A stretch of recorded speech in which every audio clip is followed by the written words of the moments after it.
আজ অফিস থেকে ফিরে রেডি হয়ে বিকেলবেলায় বেরিয়ে পড়লাম।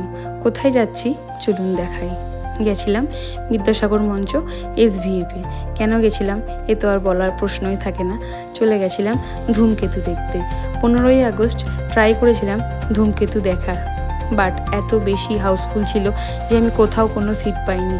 তাই আজকে বুক করলাম।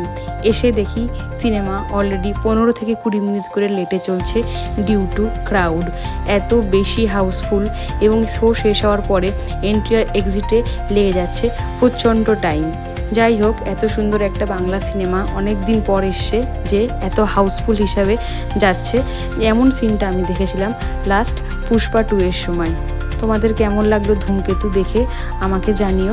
কোনো রকম কোনো স্পয়লার দিতে চাই না। নিজেরা দেখো, এনজয় করো আর কমেন্টে জানাও। ভিডিওটা ভালো লাগলে একটা লাইক, কমেন্ট, শেয়ার ও সাবস্ক্রাইব করে দিও। শেষ অবধি দেখার জন্য ধন্যবাদ। বাংলা সিনেমার পাশে আছি, সাথে আছি। Thank you.